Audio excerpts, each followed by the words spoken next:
Kisah memperlihatkan sebuah aktivitas pagi hari. Sebuah jam alarm berbunyi membangunkan dua orang remaja pria dan wanita.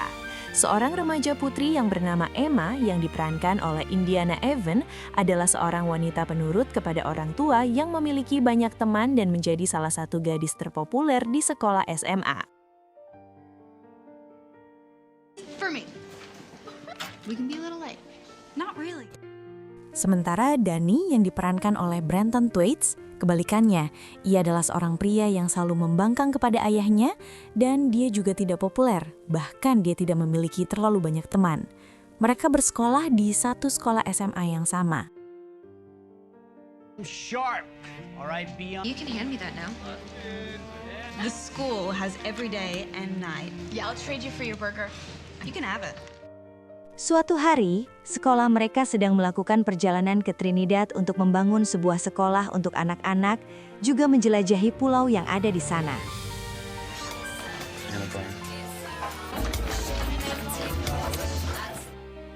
Setelah seharian melakukan kerja bakti membangun sekolah, pada malam harinya Emma diajak menyelinap keluar hotel oleh teman-teman wanitanya untuk menghadiri pesta karnaval pada malam itu di sebuah kapal.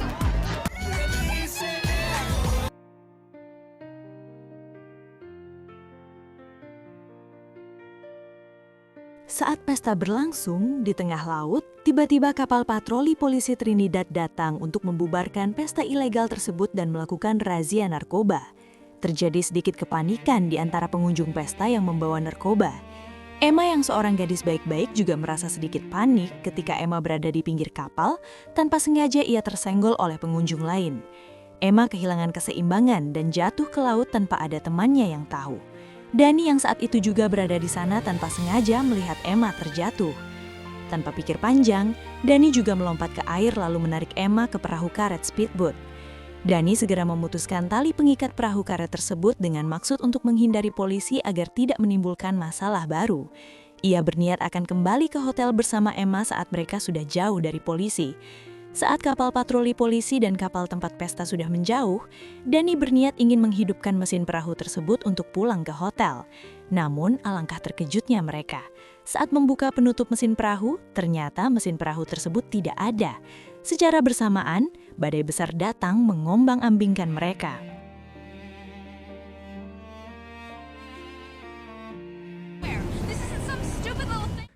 Keesokan harinya, di hotel tempat rombongan sekolahnya menginap, terjadi kepanikan saat para guru tahu kalau Danny dan Emma menghilang saat mengikuti pesta karnaval tadi malam.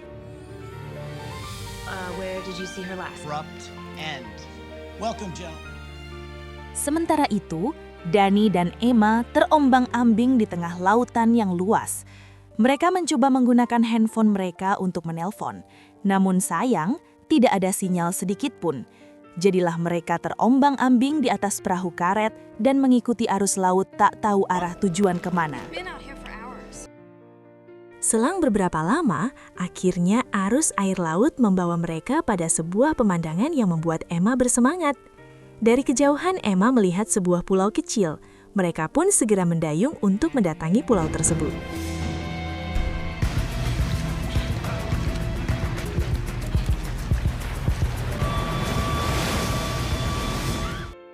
Dengan bersusah payah, akhirnya Danny dan Emma berhasil mencapai pulau tersebut. Mereka pun segera memeriksa dan menjelajahi pulau tersebut untuk mencari bantuan untuk meminta pertolongan. Shoot the bad guys.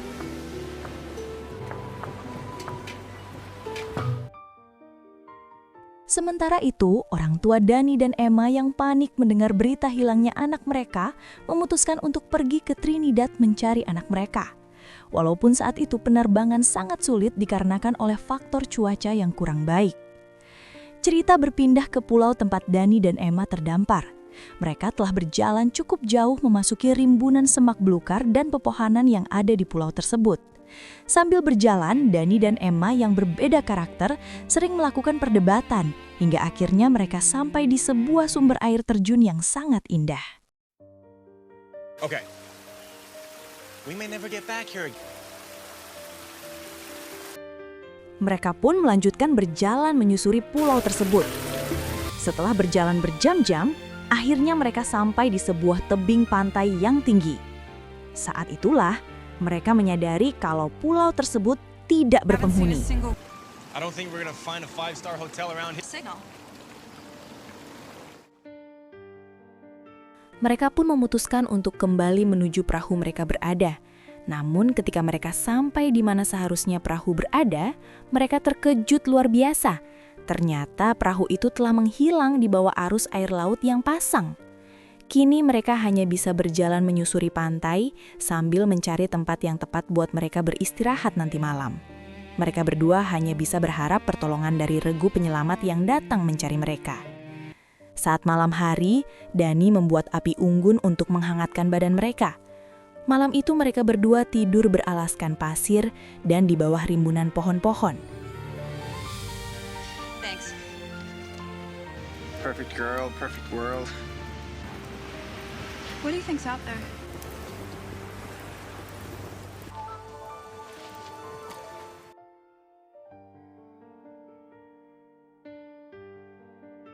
Keesokan paginya, Dani terbangun dari tidurnya.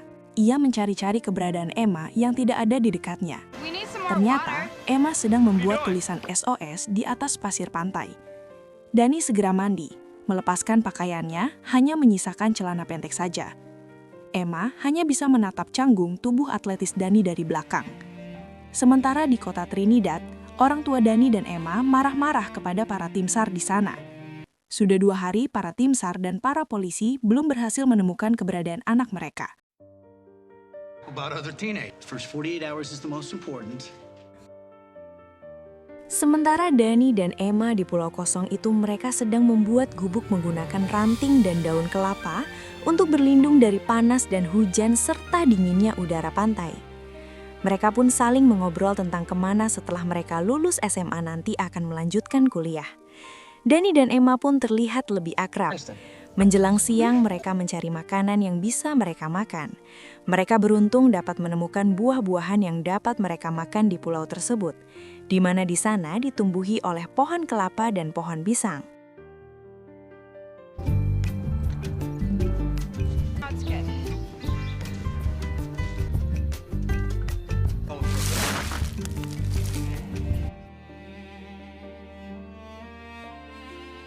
Tak terasa 12 hari berlalu, sementara Dani dan Emma masih berada di pulau tak berpenghuni itu.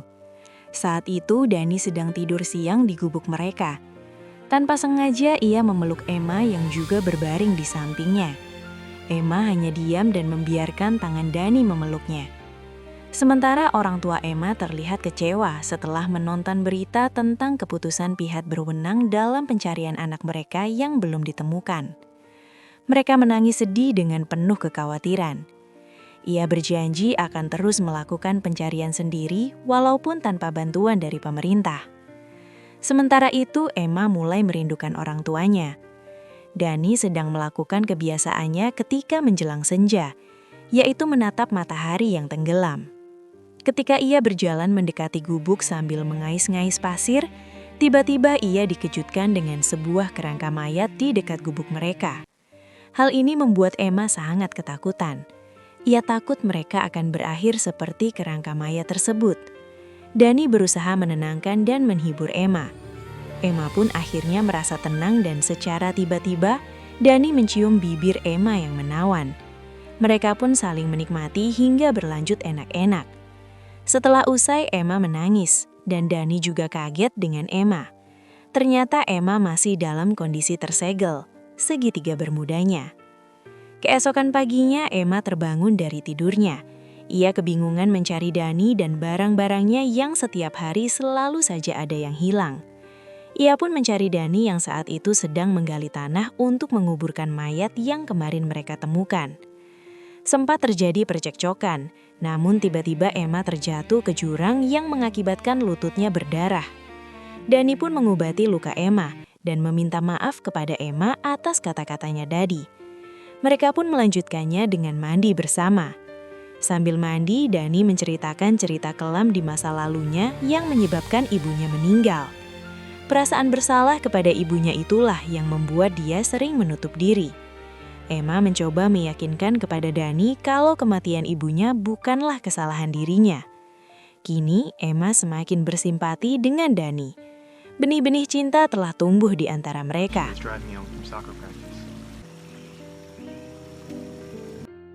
Sementara itu, orang tua Emma dan Dani terus melakukan pencarian anak mereka.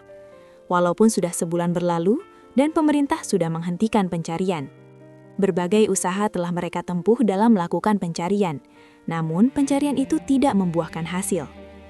Pada akhirnya mereka merasa putus asa dan memutuskan untuk kembali serta menghentikan pencarian. Nampak raut kesedihan terpampang di wajah mereka, mengenang nasib anak-anak mereka yang sangat mereka cintai.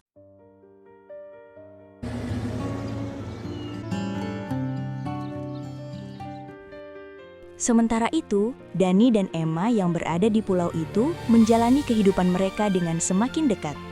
Mereka saling melengkapi dalam keterasingan di pulau itu.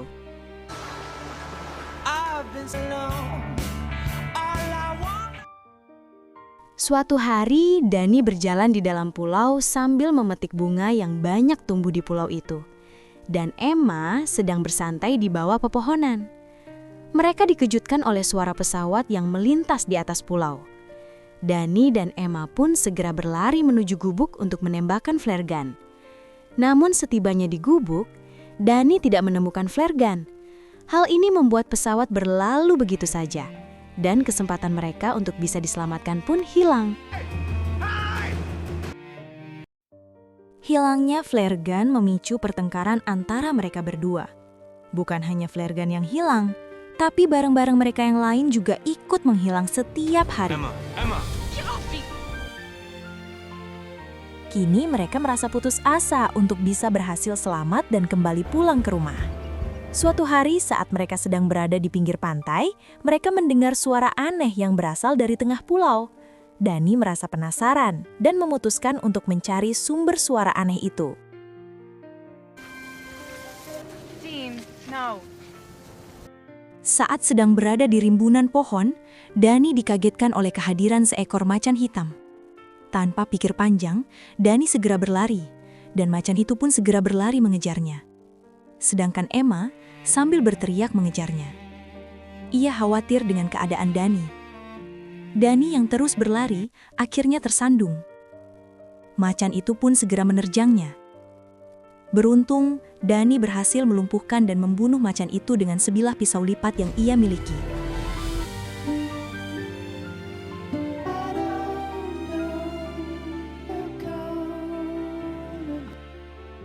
Suatu hari, saat Dani dan Emma sedang berbaring mesra di bawah pohon di dekat gubuk, di mana gubuk itu sudah mereka pindahkan ke tengah pulau, mereka dikejutkan dengan jatuhnya sebuah botol air yang mengenai tubuh Emma dan disusul barang-barang yang sebelumnya menghilang ikut berjatuhan.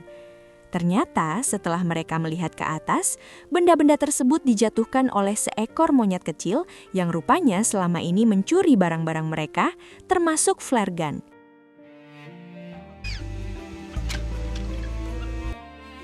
Suatu hari, Dani dan Emma sedang berada di sebuah sungai kecil untuk mencari ikan. Tiba-tiba, mereka dikejutkan oleh suara helikopter yang sedang melintas di atas pepohonan. Dani dan Emma pun segera berlari menuju bibir pantai. Saat heli itu berada tidak jauh dari mereka, Emma segera menembakkan flare gun untuk meminta pertolongan. Beruntung pilot heli tersebut melihat keberadaan mereka. Mereka pun akhirnya bisa diselamatkan setelah melewati 100 hari lebih berada di pulau tersebut. Cerita berpindah di bandara. Saat itu, orang tua dan teman-temannya Dani dan Emma sedang berkumpul menyambut kedatangan mereka. Senyum kebahagiaan terpampang di wajah mereka atas selamatnya Dani dan Emma. Setelah 3 bulan lebih menghilang, kini Dani dan Emma harus berpisah menuju ke rumah mereka masing-masing. Ada raut kesedihan di antara mereka berdua setelah menjalani kebersamaan yang panjang di pulau asing yang tak berpenghuni. Kini, mereka justru merasa asing dan aneh saat menjalani kehidupan mereka ketika mereka pulang ke rumah. Mereka telah menjalani aktivitas sehari-hari dan bersekolah, namun baik Dani maupun Emma menjalani hari-hari mereka dengan hampa. Mereka tidak bisa seperti dulu saat berada di pulau asing, selalu bersama setiap waktu dan setiap saat. Kini, mereka telah memiliki kehidupan dan pergaulan masing-masing. Namun, di balik semua kejadian itu, Dani kini telah jauh berubah. Dani yang dulu susah diatur, kini mulai menurut dan akur dengan ayahnya. Ia juga sudah mulai rajin belajar.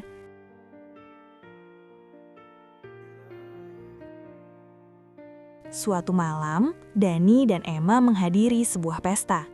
Emma yang sudah lama hadir mencari-cari Dani. Ditemani oleh temannya, Emma akhirnya menemukan Dani yang saat itu berada di depan jendela.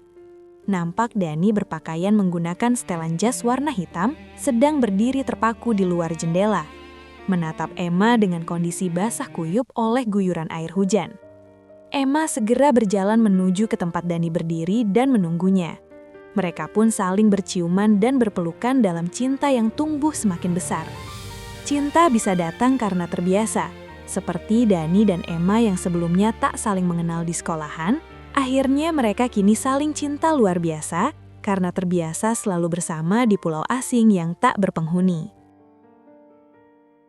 Nah, itulah tadi alur cerita film Blue Lagoon: The Awakening. Semoga kalian terhibur ya, dan sampai jumpa lagi di kesempatan berikutnya.